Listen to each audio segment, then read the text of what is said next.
my career, I should say that, but more my artistic work by doing VJ for club in '95.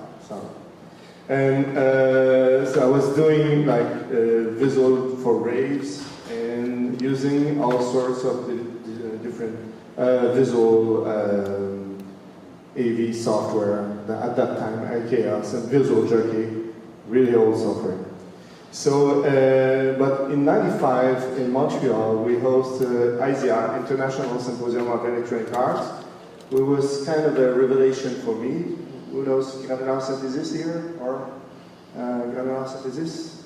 Yeah? So in '95, I started work. I was completely amazed. Kurt Schlager is doing solo work now. So if you don't know these things, it's really interesting. So this is the starting point for me to start doing my own artistic work. At that time, there was no word for it. It was more like, oh, I have a computer and I want to do stuff with it. And I want to experiment. And I want to do animation and work with musician, composer, etc., etc. So there was no word.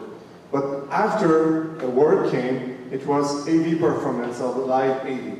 So I was, oh, live AV, that's my, that's my thing. So just after the ISIA, I started working in a piece called A-Light, ABC Light, in collaboration with Alain Thibault, who's a composer and also the director of Enigma.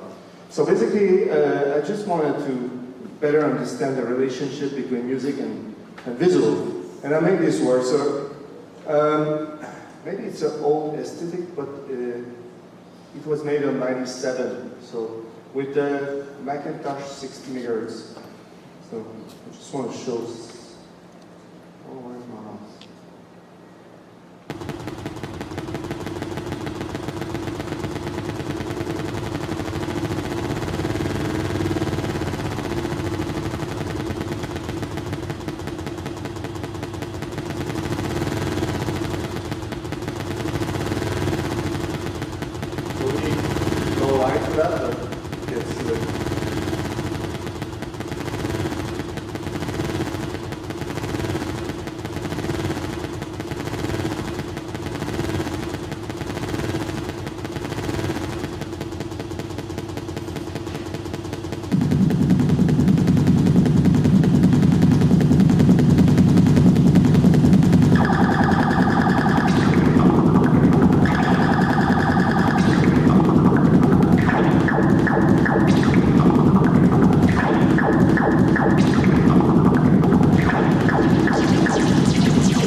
But it was made with one single effect, built for a wedding, lens flare.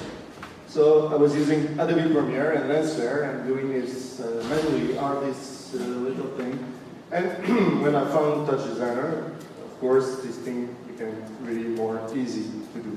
So basically, give me an idea of where I come from. So I'm an artist, teacher, and designer working in the creative industry, doing all sorts of different contracts and artistic projects. So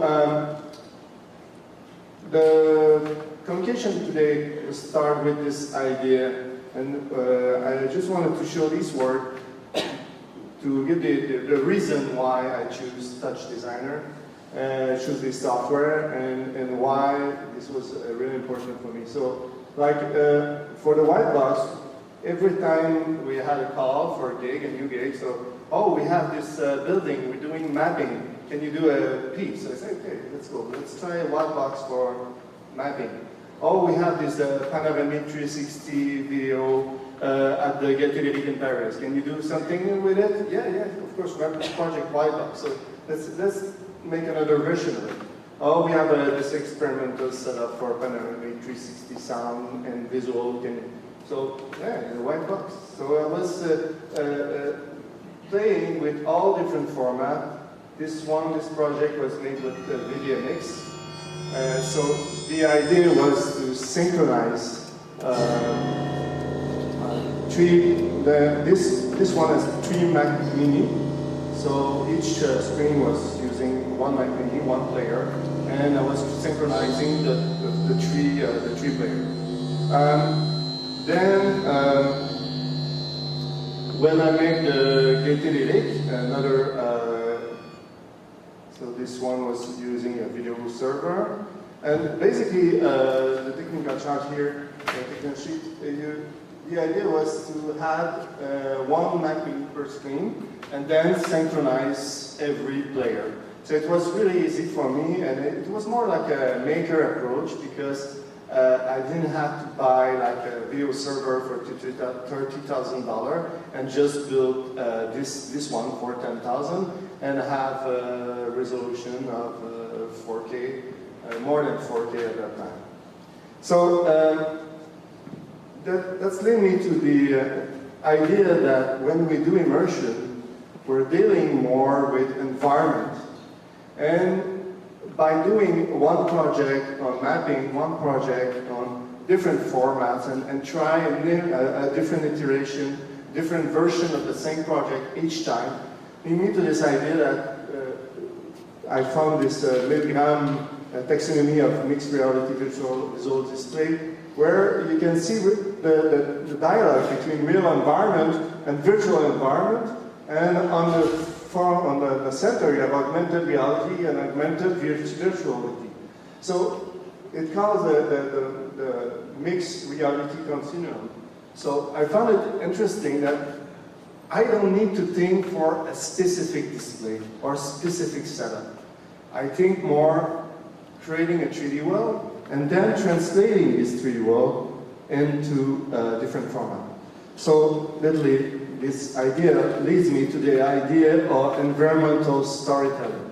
So when we create an event, we are not only creating visual, we're creating a complete audio and visual audio environment, also with different architecture. So the first presentation was talking about words, and words are really important. So I'm always trying to find the right expression and the right words to describe what I'm doing. So I found this book called Spatial Augmented Reality, and I found it really interesting, this idea of SAR. So spatial augmented reality is like it's video mapping, it's FullDome, it's basically using real video projection on architecture to create kind of augmented reality. So that's why I chose this idea, because I had this impression that, yeah, I'm kind of VR, but it's not exactly VR. So I found this idea of a spatial augmented reality. And since 2013, I'm interested to work on FullDome, specifically more on FullDome format.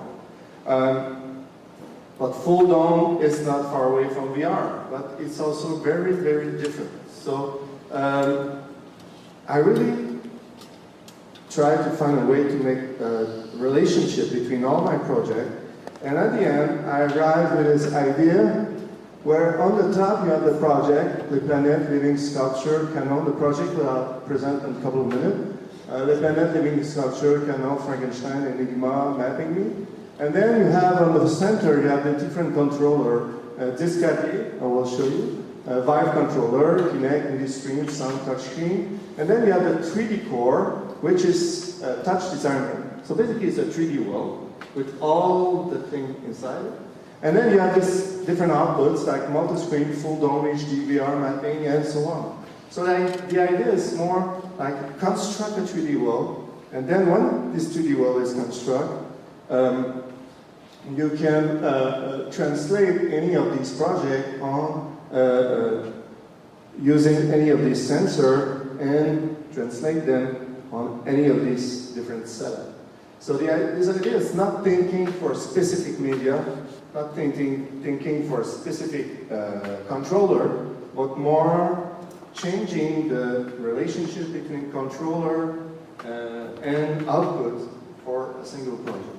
So the different FullDome project I will talk mostly, not all FullDome, but for the the first three are Enigma, not in the right order, the Planètes, Illumination Frankenstein, Mapping Me, Canon, and Living Structure. And we made, Rémi and I made all of these three projects. So I will talk about this later. So Les Planètes. So Les Planètes is a project in collaboration with music composer and director Boudreau, pianist with the set, and the light piano was built by Rémi Lapierre and I. So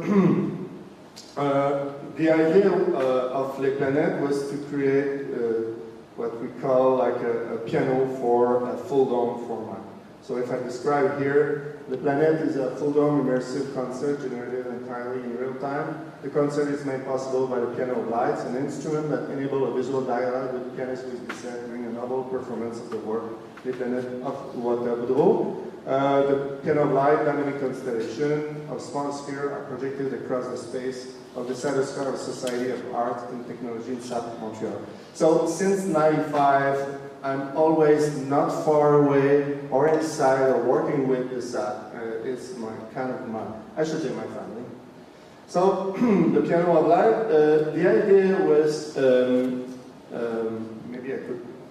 was to pursue the tradition of what we call the per castel ocular harpsichord. So a clap sample is here. Imagine like this kind of idea of a relationship between color and a piano. So I decided to pursue this tradition. And the idea is, like Peacock just said, although experimenters during the past 2 centuries hardly could have anticipated today widespread use of laser light combination with electronic computer, this marvelous invention in some ways refinement of earlier technological proposal for a viable color music instrument. So I said every generation, it seems, must rediscover and redefine the art of color music for itself.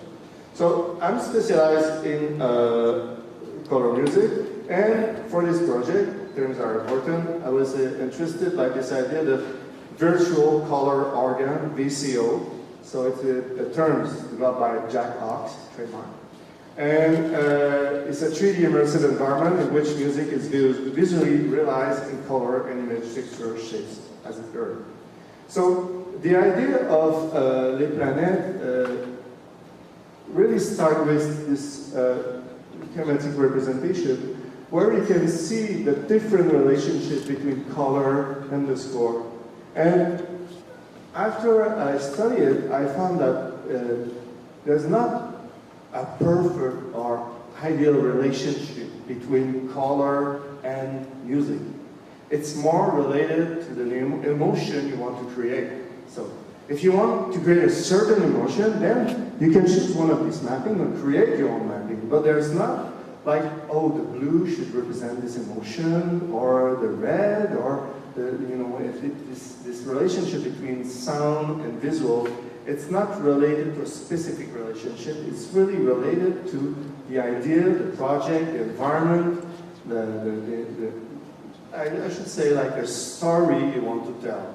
So here I just want to show a work in progress.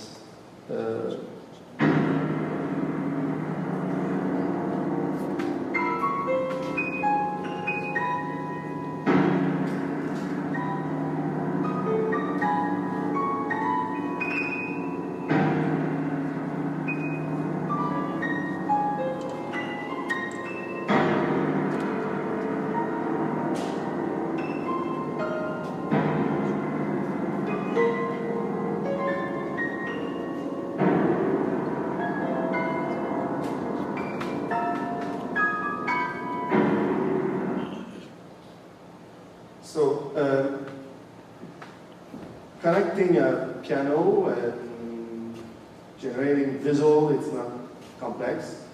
The idea was more to create different mapping and use a real piano, a concert piano, to generate real-time visual inside a 360 dome. So the idea behind the Planète was really use the piano more as a color organ then a specific controller. So that's a visual from the piece made at the Société of Technology. So we shown the work like 11 times for a total almost 1,000 persons that came to this concert. It was full every night. So with Rémi, also at one point Rémi came to me,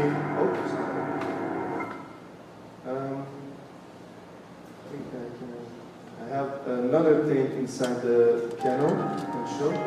So here I'm using a Vive controller to draw in the top of the dome.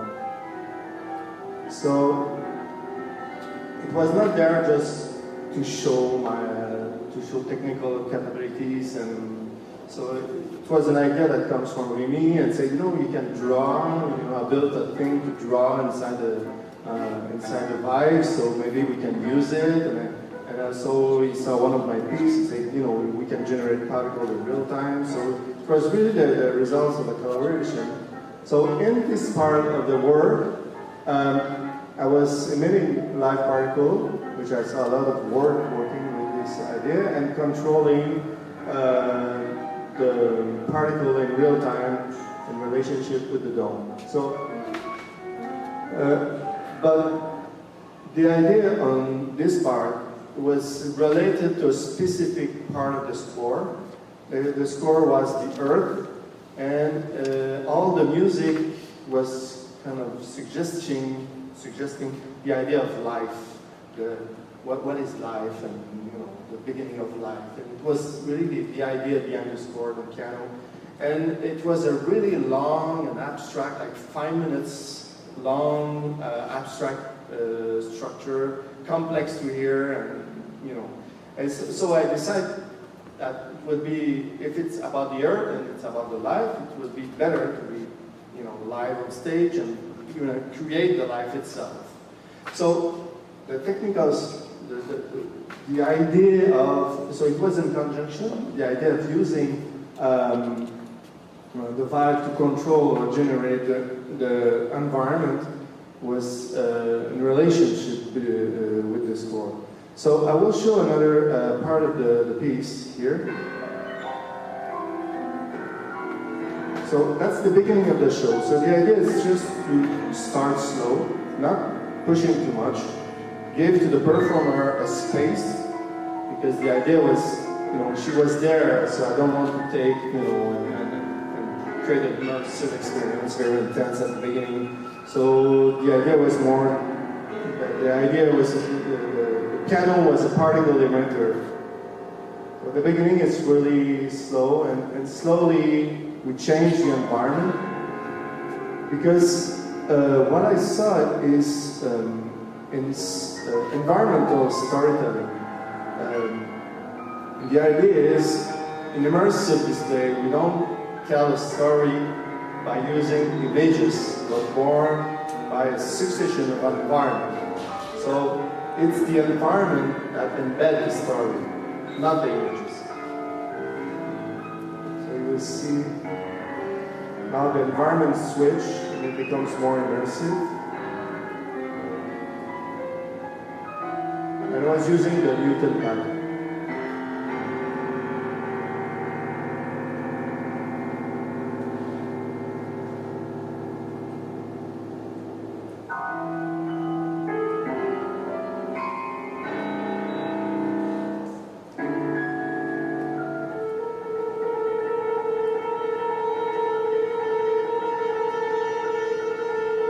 You see the stream of note creates a kind of train.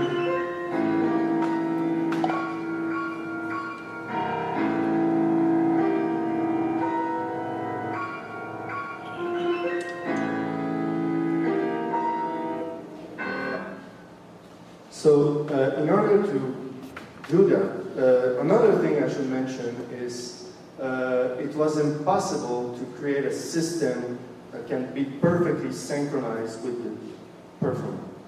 Because every night the length of the piece was changing. It was, sometimes she was interpreting the piece differently, so it was not possible to put a score inside the computer and create a real-time analysis, really precise, that can create event based on what she was doing. So we were in the application that playing the keyboard, stop patches, and create different controller. So this is maybe should I leave? So yeah, I will leave for a break for a second. This was the score in live.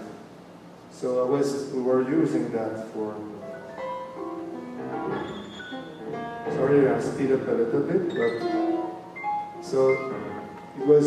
We translated the score completely in MIDI in order to control the piece and see, what and go one point. And it was also possible to send the data and control the real piano.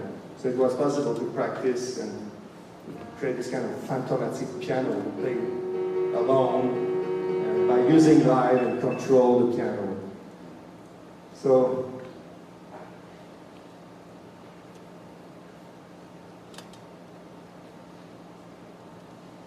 and I can show another part of the show.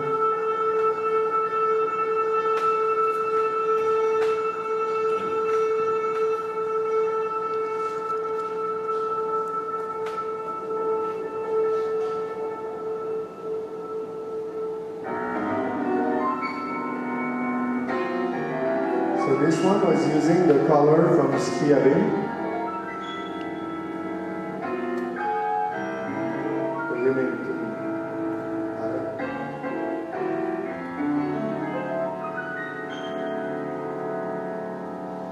So on that part, she was really playing with it, but also playing with the visual.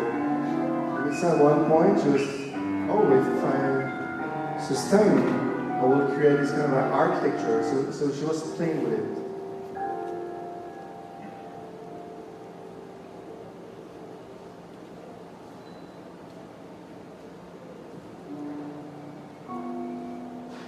And live, we were doing the turbulence, simple control.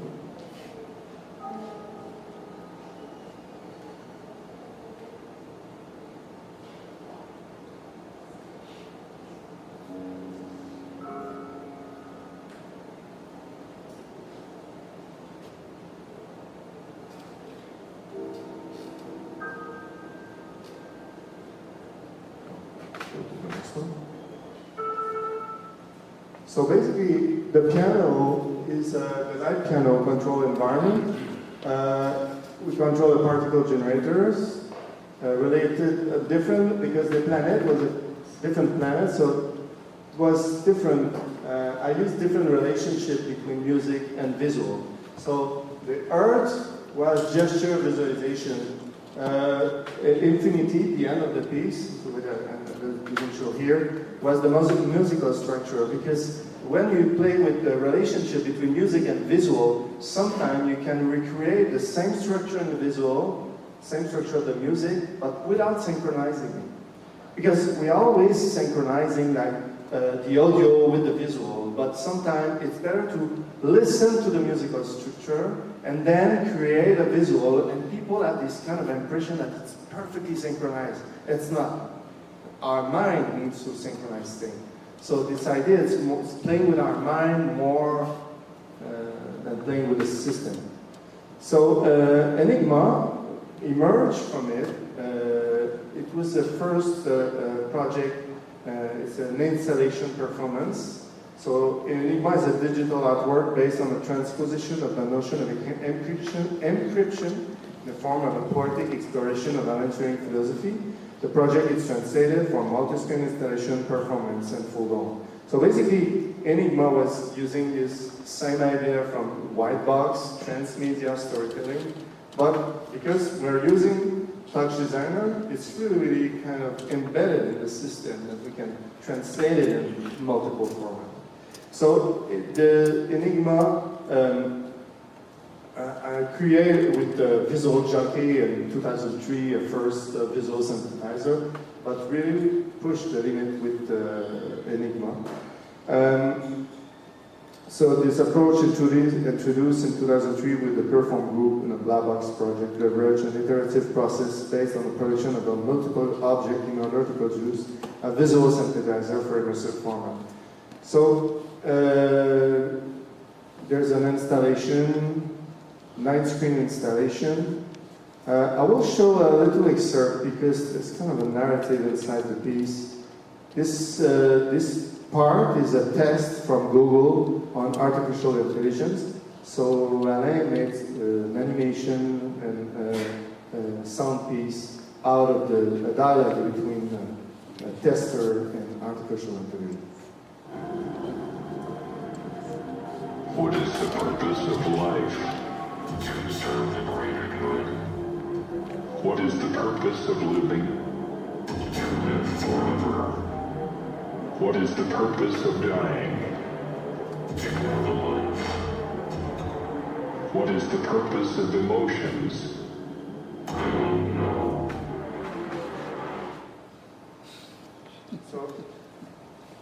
So the idea of Enigma was to create some kind of a narrative, poetic piece about relationship between man and machine, and then you can see the dialogue here. So we made recently, Rémi and I went to Korea and we went to the ISEA 2019 to show this piece on a performance mode. And we also made the performance for a FullDome project at LaSat. And I'm not sure, I think I have a video. So the Enigma was controlled by tablet, really simple. Like Alain Thibault is controlling the different patches of the real-time in TouchDesigner. And then inside each environment, I have live control, simple live control, so I can react to the visual in real time, the relationship of what I'm feeling, what the people feeling. You know, this kind of idea that comes from the VJ scene. So I can just show a little video montage of What is the purpose of life? What is the purpose of living?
The idea behind Enigma was working with text, text-to-speech,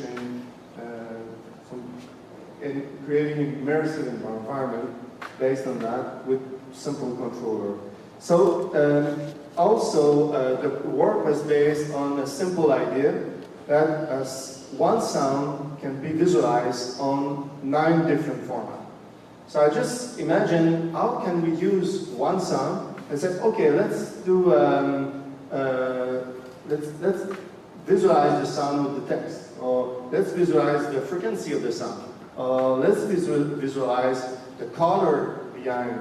Let's use point cloud. And so I imagine 9 different visualization systems, and I kind of build the language behind Enigma. So depending on the context, I can say, okay, I will use this visualization, that's better. I will use this other visualization. And sometimes use all the visualization, the sound visualization, at the same time.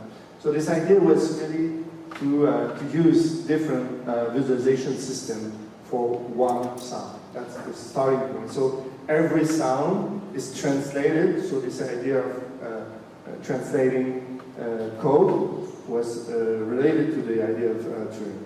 So the next project was made with a colleague of mine. It's more academic project. James Fartag, Rémi Lapierre, and as it become, we showed this project. It was one thing that emerged from Enigma was also create real-time environment of archive. And that's one thing that TouchDesigner can be really good for, is to, example, gather a real-time archive. Yesterday there was a talk about for a digital display and create dynamic digital display and not use like linear content with playlists, but more a generative approach with maybe an artificial intelligence of the future to create new organization, new way of translating different archive into environment. So that's where it could be really interesting, because we can imagine, for example, a database of images. These databases can be retrieved into TouchDesigner and then displayed on different environments. So let's say it can be displayed on DOM environment or sequentially. Or I have a research project related to new way of reading, new way to display a book, for example. So this idea is coming from a project I made called VJ Graph, where I thought, how can I show all the different images of one film into one single image in a FullDome? So this idea is like, you can see Citizen Kane, example, and then you enter in the dome and you see all the different sequence of Citizen Kane on one image. So you can, and then you can dynamically go one. It's really related, really related to the Jeffrey Shaw T-Visionarium. If you know this project, T-Visionarium? Yeah. So it's an interesting project, and it's an interesting way to deal with archives. So we made this project Mapping Me. So Mapping Me was using FullDome photography and FullDome video, and create an environment with a tangible interface, really simple tangible interface. Sorry for the visual because it's a screen grab from the VR, but is you sit, you have the reproduction of the real chair, not photorealistic, it's not important. And then when you move, you go inside an archive. So if people come to the workshop of Rémi Lapierre later, he can show you the environment so you can know. That doesn't work this one. So, I don't have the stuff for that. Oh, you don't have the stuff, okay. So this project is using archives, and we made a version with each dome is an environment, so we go one to the other. The other project where I was dealing with archive was Illumination Frankenstein. Illumination Frankenstein is a conference of the sociologist Rémi Lapierre. She's my wife. It's a performative conference organized at the occasion of the 200 years anniversary of the publication of the famous novel Frankenstein at the Société for Arts Technologiques. So with this idea of playing with archive, I just thought that it could be interesting if we have 360 PowerPoint. We have this 2D image of PowerPoint, and this system needed a really, really strong improvement, because now we have slides, but we can imagine a more immersive way of displaying QuickTime inside VR and inside 360 Dome, and it's possible to do this idea on real time. So the idea was to create an immersive conference. It was about the condition that create the emergence and the novel of Frankenstein. The mother of Marie Shelley, Marie Wollstonecraft, was one of the first feminists of the history. And his father, the father of Marie Shelley, who wrote Frankenstein, was an art politician. He wrote about politics and was an artist. So how this amazing couple or amazing philosopher made possible the idea of Frankenstein, who, by the way, is the first time a man gave birth to a child. So basically, it was really this idea behind the Frankenstein novel, and the conference was about it, and using a different setup to create 360 environment so people can be immersed in the idea. So Rémi and I, we worked and create I call it for fun PowerDome, but basically we have images, 3D objects, video, sound, then goes inside the PowerDome, and then the PowerDome can be displayed in dome, pure map, panorama, free, like the images display everywhere, or text. And these different setup create an environment, and then we can look to this environment in VR previs and in the FullDome. So the idea was create a system where we can build rapidly a conference and display all the slides in space and say, okay, I want to display all my slides in the dome, all my slides in the panorama system, and then I will go one slide to the other by turning the panorama, or go one slide to the other by moving inside the world. So that was the idea of behind the Illumination Frankenstein, was really to create tools, and I think this idea is getting more and more attention at the SAT, and they want to create immersive conference with different researchers to see how can we talk example for scientific visualization and be inside the visualization. There's a huge interesting where we can transform visualization or data visualization into immersive experience. I think there's a field very interesting to explore here. The third one was a living structure, more academical. So living structure is the idea of, I found that the first limitation of VR is you're alone with it. So when we do a piece inside a dome, it's a collective experience. But in VR, you're alone. If you're with a person, the person watch you with a helmet and like, okay, that's interesting. But then we have to switch, and it's a limitation, I found. So the other limitation is also the collective experience. I think that VR collective experience is a really interesting thing. So I started a little research project to see what we can do.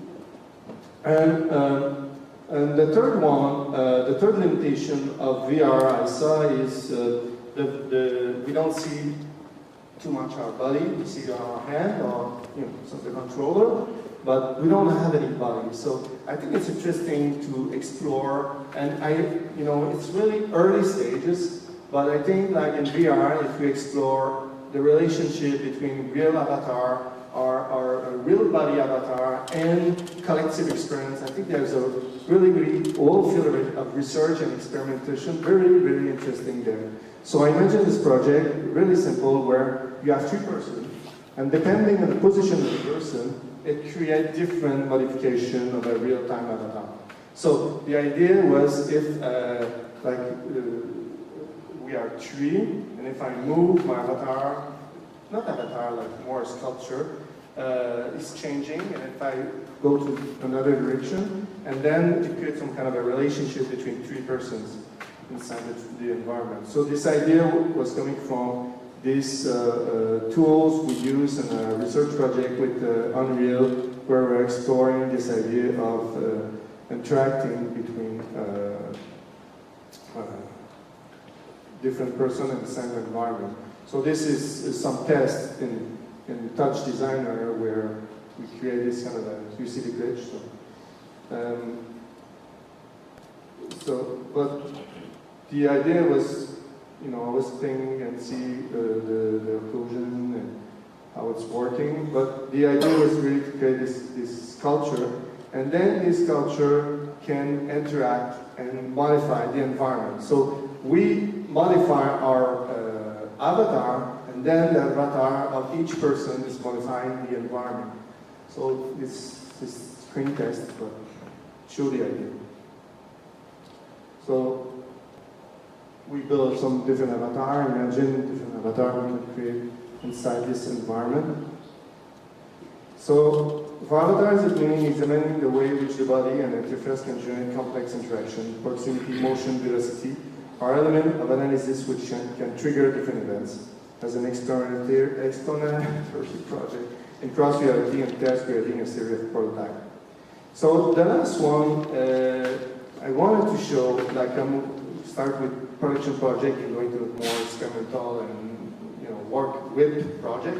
The last one was, I found a huge potential in the software TouchDesigner to create academic project. And each year I organize a seminar at the NAD on TouchDesigner for master degrees project. So this project was led by my colleague Louis-Philippe Rondeau. So the idea was 12 persons. They gather together. The first week, they have to propose one project. I want to do this and that and that. And then at the end of the week, they choose one project and they do it all together.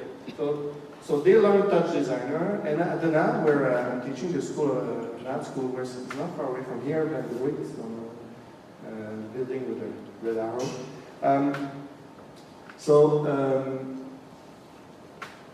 What was I saying?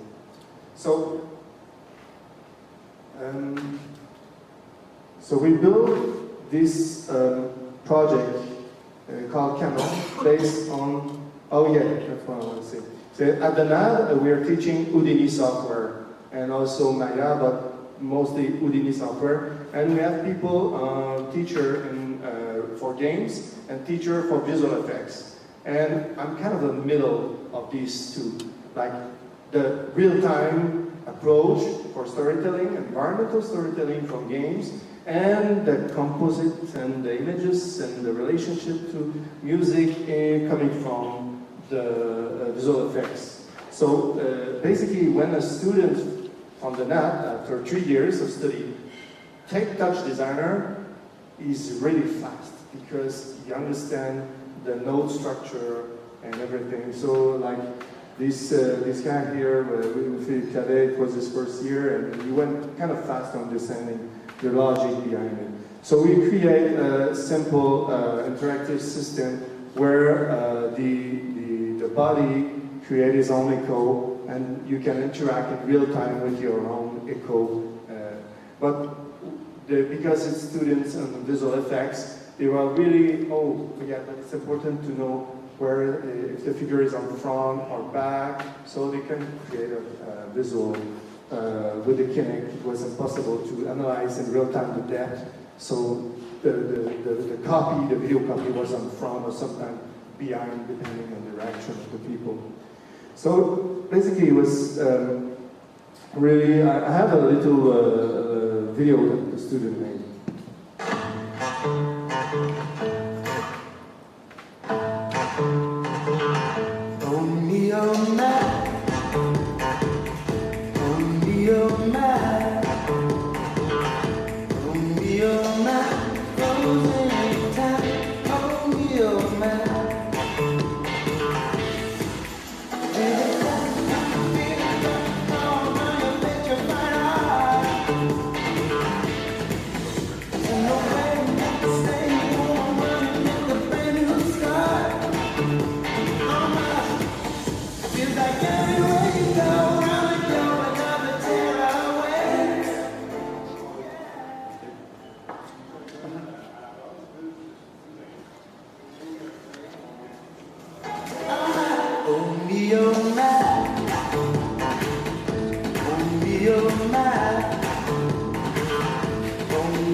So just to conclude, so I really wanted to share all these projects made with TouchDesigner, and I should say that the real idea behind was really to create this 3D core that can then be translated in multiple formats.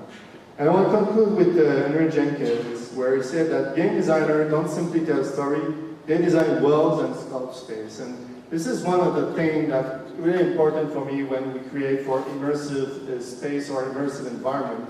It's really to thinking what is the relationship between image and space, what's the relationship between a real environment and the virtual environment. And Don Carson, who also created for big theme park, one of the trade secrets behind the design of a entertainment theme environment is that the story element is infused into the physical space as a guest walks or ride through. In many respects, it's a typical space that does not show the work of conveying the story the designer are trying to tell. Color, lighting, and even the texture of a place can fill an audience with excitement or dread. The story element is infused into the physical space. As guests walk or ride through, it's the physical space that does much of the work of conveying the stories the designer are trying to tell. So the idea is how to embed the story in the physical design of the element, and what kind of a story we can tell. Like, if we're mixing archive, what kind of story we can tell. If we creating a sensorial, intense experience, there's a story, always a story behind it. So what kind of story we can tell? The notion of storytelling is not related only to a person not telling a story to another, but more how the audience create his own story. So thank you.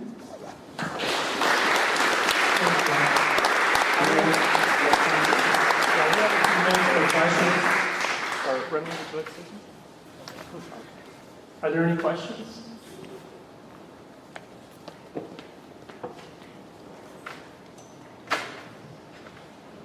Do you have any questions? Yes? There's a question back here. In your FullDome performances, do you get the opportunity to put much thought into spatial sound? Because you're moving visuals around a space, but do you get the opportunity to also move the sound around a space where you collaborate with like I guess a sound designer who has a specific impact or knowledge of spatial sound?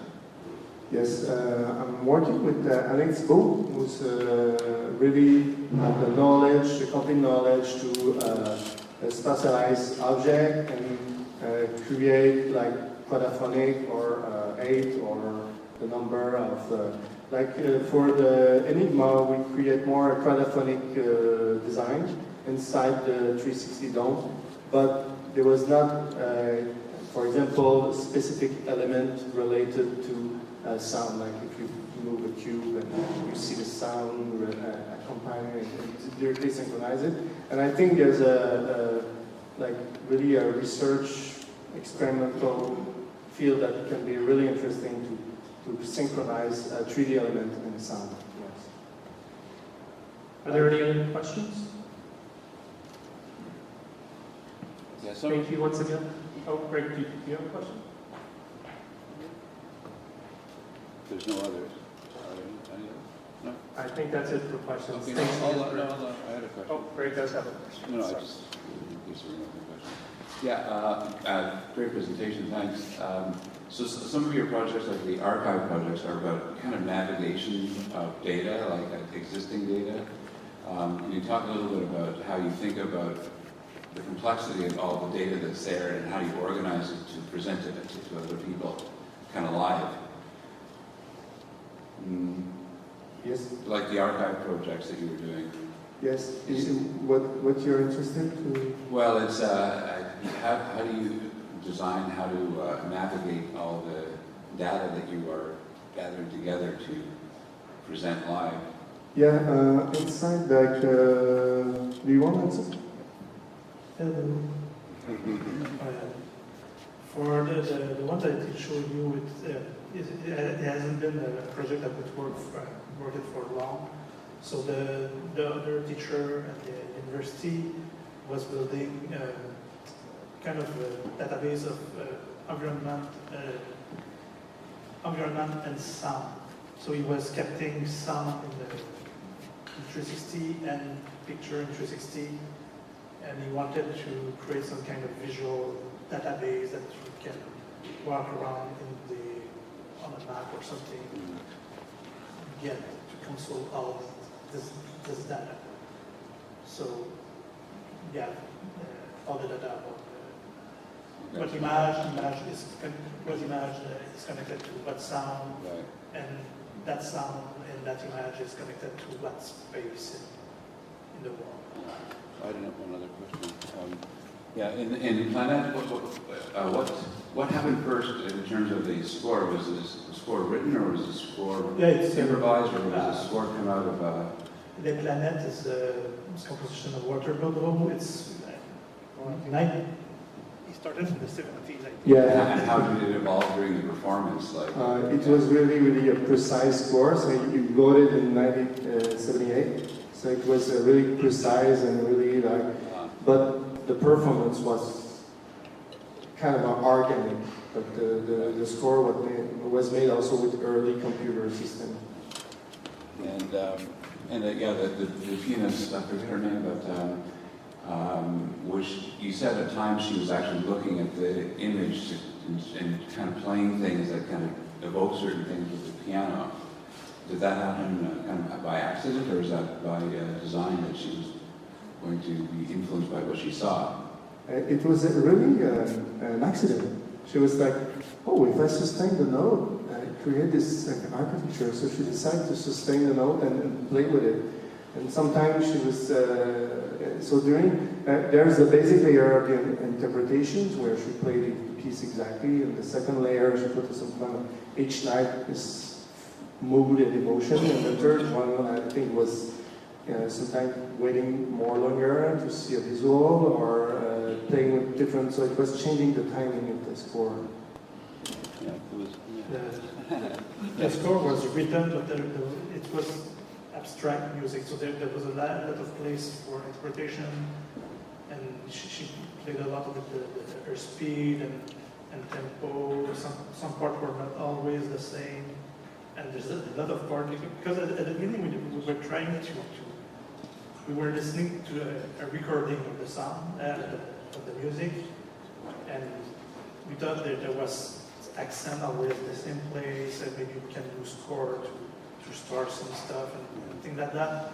But most of the chord that we want something there, she was just crushing the piano. Yeah. It's kind of interesting parallel when Richie Hawkman's Plastic Man integrated visuals into his show, like he was controlling himself. It was a big eureka moment when he was just moving some controllers and looking at particles coming out and balls expanding and thinking, oh, now I can actually play the picture kind of thing. So it's like, but it's kind of interesting going back and forth between playing the picture and playing the sound.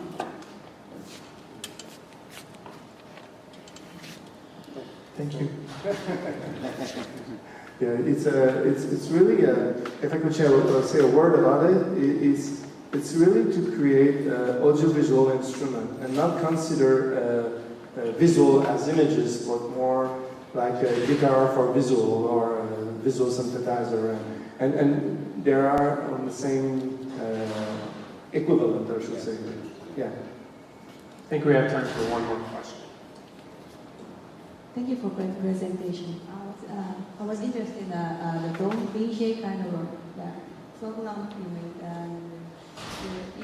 When you do your VJ in dome, is there any sequence, like 3D scenes, and you can change some particles? Or what is the real time effect? I can briefly. We have like a lot of presentation we saw on the TouchDesigner Summit. We have a 3D particle emitter, and then we have controller on each particle emitter. So it was all in real time.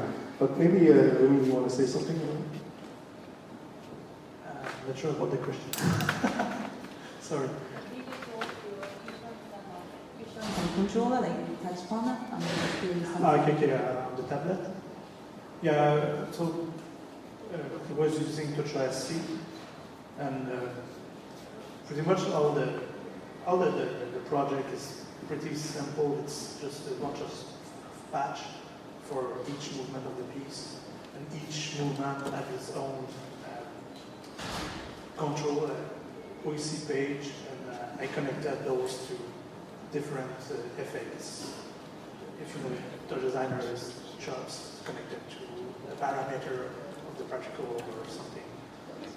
I'm going to talk about that this afternoon if you understand. All right, once again, thank you very much for your talk. Thank you.